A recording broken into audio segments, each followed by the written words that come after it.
From the News Channel 5 Network, this is MorningLine.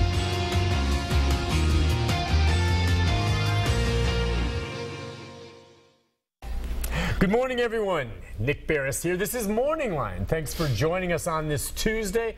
Great show on tap for you. We're going to open up the phone lines for you and let you call and join in the conversation with our guest, who is fascinating. She's so busy. She doesn't come on that often. I wish she could come on more because she really has a fascinating job. She's in demand, and she's just very interesting to talk to when we talk about someone who appraises the value of items and antiques and all of that. You know what I'm discussing here. You see on the screen, Ask the Antique Expert. That's not me.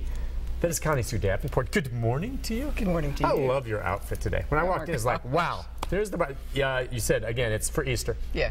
It's my best imitation of an Easter egg. Oh, you look very nice this morning. Thank you for coming on. It's nice to have you. You know, most people, of course, who watch the show know who you are, but just in case, remind folks what it is you do for a living. I go to people's houses and make lists of the things that they need to divide or donate or for an estate. Yeah.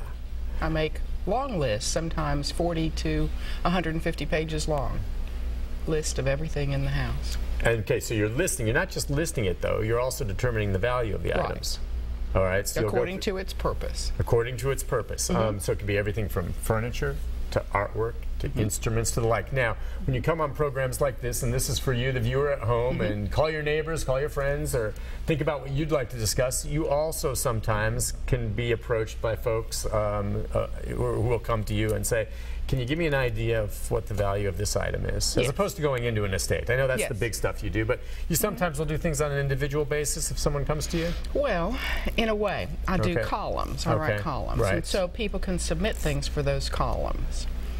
And that's the best way to get an appraisal of an individual item or to come to one of the events. You know, sometimes people throw parties, and I'll come and talk to people about their stuff. See, that sounds like just a cool party. They'll send out the invitation, bring some of the items with that you want to have someone tell you what it's worth. And the neat thing about you is that to determine the worth, you obviously have to understand the background of a piece, right? So you're learning history about it. And most often, aren't these items sentimental in value? They are. And we try not to, I try to disassociate the person from the thing, certainly, to do appraisals. And help people do that, too. Sometimes they have to get rid of things and downsize and let go of heirlooms to move on with their lives. So, you know, some of my work is helping them do that. You're not selling your mama, you're selling her stuff. I know, but still, the sentimental aspect of it, and what I like about you is you always remind folks, and they may come to you thinking, oh, I'm thinking it's going to be so valuable, and you look at it, and ultimately it may be a nice item, but it's not worth what they thought. But you always say, listen, it's what it's worth to you. And for many of the people, while it may be not something they can go on the open market and sell for thousands of dollars, it's priceless to them because it was handed down from great-grandma, right? True, and it goes the other way. You know, in most estates, there is one real good zinger, and it needs to go to a higher market in every home, more than having the tag sale or the garage sale. So helping them isolate that item and get it to the right market is also what I do. What is the definition, again, if you would, of an antique? Well, officially, it was the importing things in from Europe. It had to be 100 years old or older to be an antique. But that really doesn't affect value, because things that are made now can be valuable on the secondary market. So things that would be made now that are valuable on the secondary market, would they be referred to as antiques, or what would you call them? Good stuff. Just good stuff. Okay, I didn't know if there's another name for it. But it's not an antique because they're not old, but that doesn't mean they don't possibly have great value. Right. Is the value then predicated on, obviously it's determined by someone's demand and who wants it, but is it the rarity of it, of an item? What are the elements you look into? Like quality or condition, rather? Well, supply and demand is the name of the game, right? Supply is number one. Supply and demand, all right. So rarity takes into account there. Okay. And pop culture really affects everything, and it changes much faster than it used to. Because we've got so much input. Gosh, it changes fast. Yeah. So monthly value can change on things. There can be a spike in value for an item, and then it's all over. Right. So that happens quicker than it used to. Okay. And so determining the value of a thing for the right date is also very important. So the date of donation or the date of death is what you would base the appraisal on.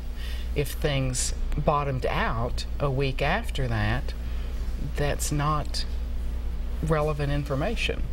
Okay. So the date of the appraisal. The date of the appraisal. All right. Now, the show's going to get busier the remainder of the program. I want to put out the number now. I'm going to ask Connie a couple more questions just to get you set on what you might want to call in about. The number is 737-7587. If there's a family heirloom or something along those lines, we can try. It's difficult without her seeing it, but what you're very good at sometimes is giving folks an idea of where they can go to get the information as well. The information is on the internet. Yeah, exactly. It's going to be somewhere out there on the internet. If you would, then, right now, as you say, pop culture can change things so quickly. What now, or is there anything that surprised you now? What's kind of rolling right now as some of the hotter items on this type of market? Well, the millennials, of course, are the people who are buying. Okay. And what do they want? They want inexpensive items that they can fix up and function in their house. Like furniture? Yeah. Okay, furniture. So they're buying mid-century colonial and mid-century modern and scuffing it up to make it shabby or... Shabby chic? Yes. Okay. Or making it colorful or, you know, something to make it functional in their lives. Okay. And they tend to buy less unnecessary items, which is a bit of the rub right now. An unnecessary item would be what, like glass figurines or something like that? Maybe they're just, you know, something that you like to have on the mantle, but they want something more functional you can sit in. They want pretty things, but they don't want all of the pretty things. So they would have a piece of fabulous glass, but not 30 pieces maybe. I gotcha. Whereas the generation prior to them, well, two back, wanted all of it with the boxes and the tissue. Okay. So they're buying finer things to decorate, functional things to fill their homes. Well, you sometimes see items. I'm trying to get a handle. A lot of folks with collectibles and stuff, you know, they're the dolls. There's artworks. There's instruments. There's old toys, like old Tonkas or something. The way they used to make them, metal and all that. Those are there still markets for items like that? Yeah. Big time. And how would you go about selling some of those items? If you went into someone's estate and they had, let's say you just went down to their old child's playroom, and there were all these Tonka toys, you know, not in the boxes anymore, and they said, well, you know, I'm ready to sell them. What would they do? If it was a really impressive collection, maybe with some provenance attached to it, maybe a family member was in the factory or a part of it, then that should go through maybe heritage auctions. Okay. Where you actually send them to have them auctioned off? I don't, but I hook them up. Okay. You know, I set value and tell you this is what I think you can expect. But when you go to an auction company, they will give you an auction estimate as well. Or you could peruse, or just, some people just sell their stuff on eBay, right? They do. Yeah, you just go on there and then you... And before we start getting to the phone calls, how do you know, I mean, do you have a good eye? Have you ever been fooled with a counterfeit? Found out later that what you were looking at was not the real deal? I mean, are some counterfeits very, very, very high quality and it can be trickier to tell, or are you pretty good at picking them out? And I shouldn't say counterfeit, but something that looks like the old one and they made it new. I don't know the ones I haven't caught. Well, I thought maybe after the fact it came back and they said, oh, we found something else here that gave, but you wouldn't know. You know, we all have that fear of being on the news. You didn't know about that piece. We and all make honest mistakes. True. But I think part of the appraisal is knowing where it's come from. So I talk with the family or the owners and see, where did you get this, and now where did they get that? Yeah. And you know, all of that kind of plays into it. And then sometimes it just doesn't smell right. And you think, you know, this just doesn't seem right. I can just tell. Connie Sue's someone with great intuition. That she can just tell. But because she's seen, how many years have you been doing this as we take our first call? It must be maybe 39. Holy cow. I know. All right, let's go to Linda. We'll take a call before we go to our first break. Calls are coming in now. Linda, good morning. Go ahead.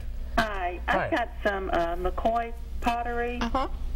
And I was wondering if the McCoy is valuable. It is, and it's easy to look up, just like Nick said, on eBay. Okay. I use eBay judiciously. Okay. So, what would you recommend, if you would, I know what pottery is. I'm not familiar. What is McCoy? McCoy What is the pottery. nature of it? And thank you for your call, Linda. It sounds like it's worth something. Yeah, go ahead. Oh, it's great stuff. Very popular. McCoy is the artist? Is it the brand? The company. The company, okay. In that West Virginia, Ohio mountains, made over by Zanesville. So it's very valuable. Not thousands of dollars valuable, but things that you got at the florist can be worth, $50 or so. I mean, so they're vases that you would put flowers into? Or? And they're generally muted colors and floral and nice form and very functional. And white especially, a grouping of white McCoy pottery is popular. It's very popular. And when you say go to eBay as we go to the break, she can go on there, punch in McCoy pottery, see what kind of things come up, and that she may see something like what she has, and that'll give her an idea of the value. If she has the pattern name, that helps. Oh, the pattern or just name. do color or the type of flower it is. So there's quite a bit to on get closer, yeah. You're going to have to narrow that down. Excellent. Linda, good for you. Look into that. I think that's kind of neat. Look, we'll take a break. When we come back, as I said, now the phone call's kicking in. We're going to get as many of you as we can until the 9 o'clock hour. And the way Linda just laid that out there real quick, tell us what it is, and she'll do the very best she can. We'll be right back with more right after this.